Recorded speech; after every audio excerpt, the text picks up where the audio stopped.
Jim McElvane walks into Jim Jones's cabin at midnight. The head of security for Jonestown. The man responsible for keeping 900 people safe. He's carrying his service revolver. He sets it on Jones's desk. Not pointing it. Not threatening. Just placing it there like he's returning something borrowed. Then he asks one question. Tomorrow when the congressman comes, are you going to have someone killed? Jones looks at the gun. Looks at McElvane. Says one word. Yes. McElvane nods slowly. Then I can't be your security chief anymore. He turns and walks out. 20 hours later, Congressman Leo Ryan is shot 11 times on a jungle airstrip. Jim McElvane isn't there. He's in the pavilion. Drinking poison. One of the first to die. What happened in those 20 hours that turned a man who refused to kill into a man who chose to die? If you want to understand how loyalty becomes a death sentence, subscribe now. Because this story reveals the moment when the last person who could have stopped Jonestown decided not to try. Jonestown, Guyana. November 17, 1978. 11:45 at night. Most of the compound is dark. 900 people sleeping. The jungle sounds never stop. Insects screaming. Things moving beyond the lights. Speakers play Jim Jones's voice on a continuous loop. Talking about enemies. About the beauty of revolutionary suicide. Background noise. Lullaby for people who've learned to sleep through propaganda. Jim McElvane can't sleep. Head of security for Jonestown for 8 months. Before that, bodyguard for Jones. Before that, true believer. He thought People's Temple was building paradise. Joined in 1974. Gave everything. Money. Time. Complete loyalty. Jones rewarded that loyalty. Made him security chief. Gave him a revolver and authority to keep order. McElvane is 6'2". Former military. Members respect him. Even the ones who want to leave. He's fair. Firm but not cruel. He enforces Jones's rules but doesn't enjoy it. Just doing his job. Keeping people safe. That's what he tells himself. But tonight is different. Congressman Leo Ryan arrived with journalists and relatives. Jones performed. Gracious host. Gave them a tour. Everyone smiling. Everyone lying. McElvane watched it all. Watched people he knows are miserable pretend to be content. Watched the whole compound become a stage. During dinner, McElvane stood guard. Watched Jones drink too much. Watched him get agitated when Ryan asked questions. After the delegation left, Jones called an emergency meeting. McElvane was there. Jones paced. Sweating. Talking fast. Ryan is here to give them the excuse. The CIA sent him. They're going to kill us all. We need to act first. A lawyer tried to calm him. Reverend Jones, the congressman is just investigating. We answer questions. He leaves. Nothing happens. Jones stopped pacing. Stared with unfocused eyes. You don't see what I see. Once he leaves, they'll come with guns. With helicopters. They'll kill everyone. Every child. I won't let them. I'll choose how we end. The room went quiet. Everyone knew what he meant. The White Nights. The drills where everyone gathered in Jones talked about revolutionary suicide. They'd done it dozens of times. Practiced lining up. Practiced drinking from cups. But it was always practice. Always someday. Not now. McElvane spoke carefully. What are you planning to do? Jones looked at him. What I have to do. What we've always known we might have to do. When? When Ryan tries to leave. When he tries to take people with him. That's when we'll know for sure he's working for them. That's when we activate the final protocol. McElvane felt ice in his stomach. You're talking about killing a United States congressman. I'm talking about protecting my people from genocide. By committing genocide. The words came out before McElvane could stop them. The room froze. Nobody spoke to Jones like that. Nobody challenged him directly. Jones walked slowly toward McElvane. Stood close. Too close. You think that's what this is? Murder? This is salvation. This is the ultimate act of resistance. When they come to destroy us, they'll find we already chose our own ending. They'll find they have no power over us. Even in death, we win. The children, McElvane said quietly. What about the children? The children go first. Peacefully. Before they understand what's happening. Before they can be afraid. That's mercy. That's love. Letting them die here with their families instead of in government camps being abused and brainwashed. McElvane looked around the room. Looked at the other faces. Marceline was crying silently.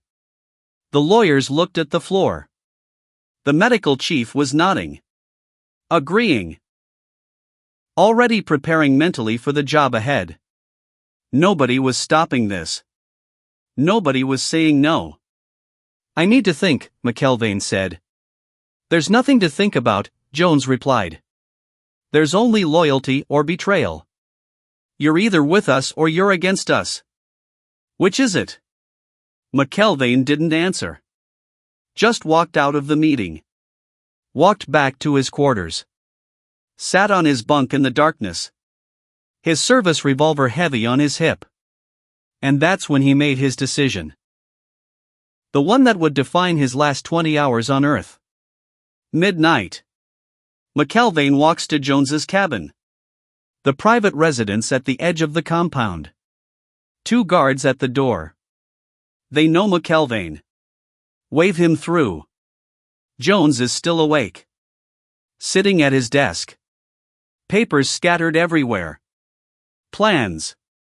Lists. Protocols. He looks up when McElvane enters. Did you reconsider? McElvane closes the door. Walks to the desk. Takes out his revolver. Jones tenses. But McElvane doesn't point it. Just sets it down. Tomorrow when the congressman comes, are you going to have someone killed? Jones doesn't hesitate. Yes. How? When Ryan tries to leave with defectors, I'll send the squad to the airstrip. They'll eliminate him and anyone with him. We can't let them report back. Can't let them bring the enemy here. And after? After, we gather everyone to the pavilion. We tell them Ryan was killed by the CIA. We tell them the attack is coming. We tell them it's time. We've prepared the mixture. Flavor aid with cyanide and sedatives. The children first. The elderly. Then everyone else. Quick. Peaceful. Dignified. The way we've always planned. McElvane picks up the gun. Not to threaten. Just to hold it. Feel its weight. I won't do it. I won't be part of killing the congressman. I won't be part of murdering 900 people. Jones leans back in his chair. Then you're a traitor. Maybe. But I'm not a murderer. You'll leave then. Tonight. Run into the jungle. Try to save yourself. McElvane shakes his head. No. I won't run. Why not? You know what's coming. You know I'm going to do it with or without you. Why wouldn't you save yourself? And here's where McElvane says something that Jones doesn't expect. Something that reveals the trap they're both caught in. Because I have nowhere to go. No family outside. No money. No life. I gave everything to the temple. To you. To this dream. And if I leave now, if I abandon everyone here, I'm admitting I wasted 4 years of my life. That everything I believed was a lie. That I helped build a prison and called it paradise. Jones nods slowly. Understanding. So you'll stay and die with us. I'll stay. But I won't kill. I won't help with the airstrip. I won't help with the pavilion. I'll just be here when it happens. That's still complicity. I know. McElvane sets the gun on the desk.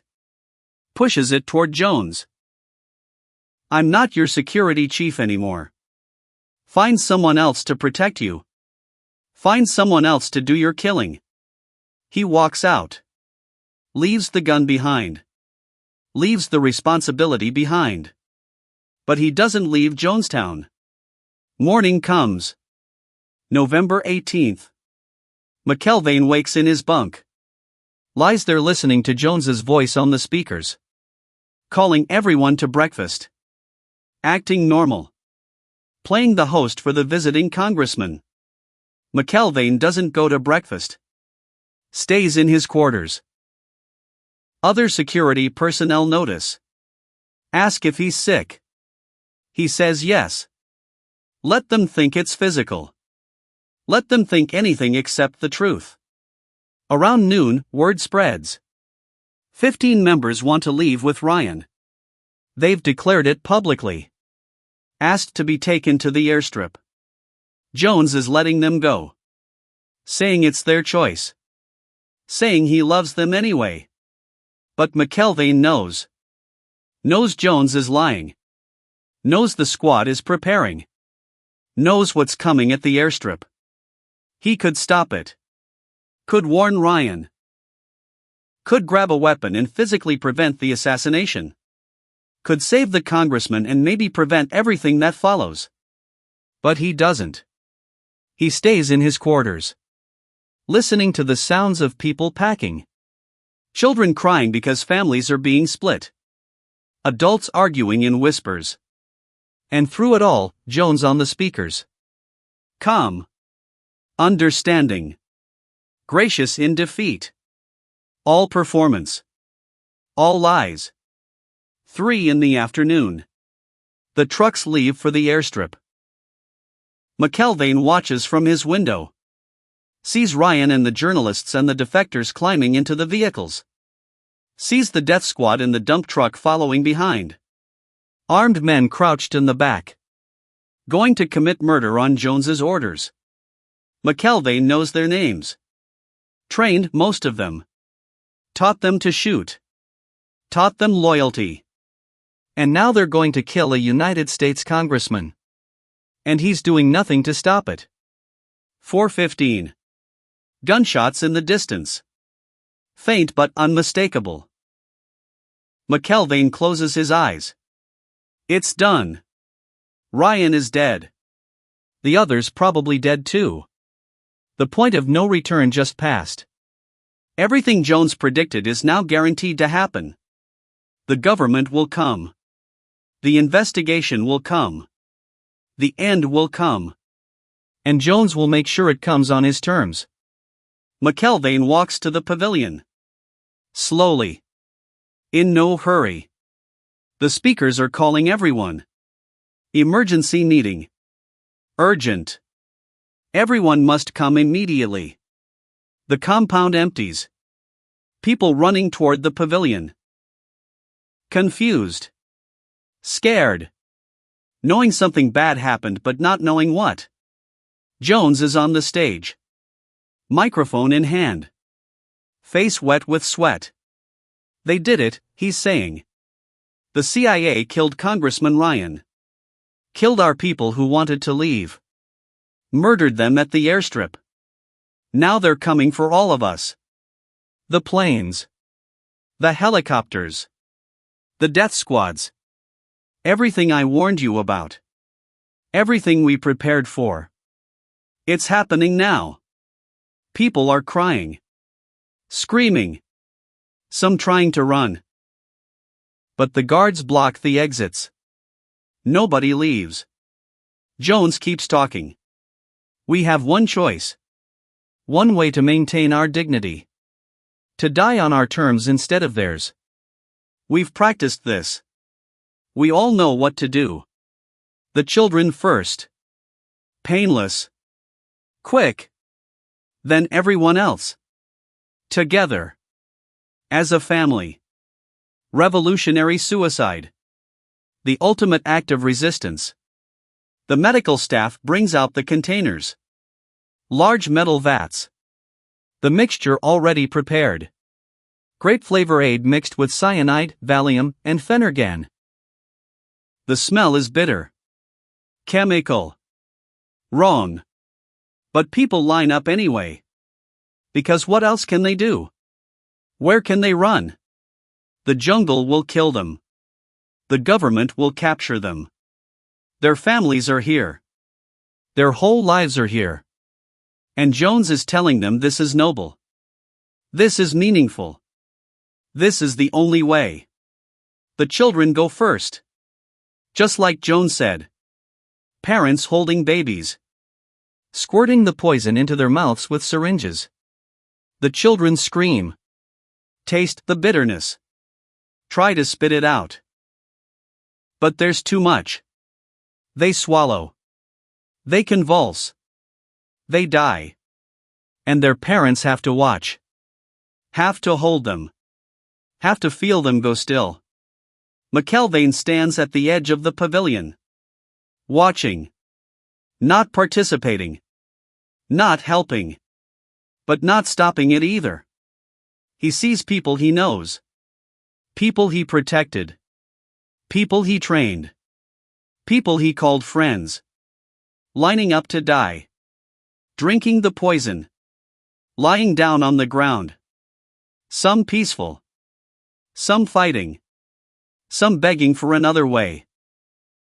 But there is no other way. Not anymore. The children are already dead. The congressman is already dead. The path has been walked. The ending has been chosen. Someone hands McElvane a cup. He looks at it. Looks at the person offering it. A nurse he's known for 2 years. Her face is blank. Empty. She's already drunk hers. Already dying. Just doing her job. Helping others die too. McElvane takes the cup. He could throw it away. Could refuse. Could fight. Could try to run even now. Even at the end. But he doesn't. He drinks. The taste is horrible. Bitter and sweet and chemical. Burning his throat. Turning his stomach. He feels it almost immediately. The cyanide disrupting his cells. Stopping his breathing. Shutting down his body system by system. He lies down on the ground. Next to the nurse who gave him the cup. She's already gone. Eyes open. Mouth slack. Dead. Around him, hundreds of people doing the same thing. Lying down to die. The pavilion floor is covered with bodies. Children in their parents' arms. Elderly holding hands. Couples together. 909 people choosing death because one man told them it was noble. Because running seemed harder than dying. Because they'd already crossed every line that mattered. McElvane's vision blurs. His breathing stops. His last thought is the same question he's been asking since midnight. Why didn't I leave? Why didn't I run? Why didn't I stop this when I had the chance? The answer died with him. But the evidence suggests something dark. Why hundreds who knew what was coming still stayed? Why McElvane could walk away from being security chief but not from Jonestown? It wasn't loyalty to Jones. It was the sunk cost of belief. The impossibility of admitting everything you sacrificed was for nothing. McElvane gave 4 years. His savings. His time. His conscience. Did things as security chief he knew were wrong? hurt people, kept people from leaving. Because he believed. And when that belief shattered, when he realized Jones was planning mass murder, he faced an impossible choice. Admit 4 years were wasted. That he'd been complicit in abuse. That he helped build the machine now killing everyone. Or stay. Die with the others. Make it mean something. Make his sacrifice part of a larger narrative. He chose death. Not because he believed in revolutionary suicide. Because believing in nothing was unbearable. Because walking away meant facing guilt and shame. Easier to die. Easier to become part of the statistics. Part of the tragedy. That's what the sunk cost fallacy looks like at its most extreme. That's what happens when the price of admitting you were wrong becomes higher than the price of dying. McElvane knew Jones was evil. Knew the plan was murder. Knew children were going to die. And he still drank the poison. Still chose to die rather than face the alternative. Rather than live with the knowledge that he'd been fooled. That he'd been used. That he'd helped destroy the very people he thought he was protecting. The gun he left on Jones's desk was found later. Sitting exactly where he put it. Loaded. Ready. If McElvane had wanted to stop Jones, he had the weapon. Had the training. Had the authority. Could have ended it with one bullet. But he didn't. Because killing Jones wouldn't undo the 4 years. Wouldn't bring back the people he'd hurt as security chief. Wouldn't erase his complicity. Would just make him a murderer on top of everything else. So he left the gun. Walked away from the responsibility. But couldn't walk away from Jonestown. Because Jonestown was all he had left. Jones died last. After everyone else. After he'd watched 909 people follow his orders. After he'd proven his ultimate control. Someone shot him in the head. Probably one of his inner circle. Probably a mercy. Sparing him the poison death he inflicted on everyone else. But even that's uncertain. Even Jones's death is ambiguous. Did he order someone to shoot him? Did someone act independently? Did he shoot himself? The evidence is unclear. The truth is buried under 900 bodies rotting in the Guyanese heat. Jim McElvane's body was identified by his wallet. He was 31 years old. Former military. Head of security for Jonestown. The man who said no to murder and yes to suicide. The man who walked away from killing but not from dying. The man who had 20 hours to save himself and chose not to try. His family back in the United States didn't understand. Couldn't comprehend why he stayed. Why he died. Media reports called him a true believer. A fanatic. Someone so brainwashed he couldn't see reality. But that's not quite right. McElvane saw reality clearly. Saw it at midnight when Jones confirmed the murder plan. Saw it in the morning when the trucks left for the airstrip. Saw it in the afternoon when the gunshots sounded.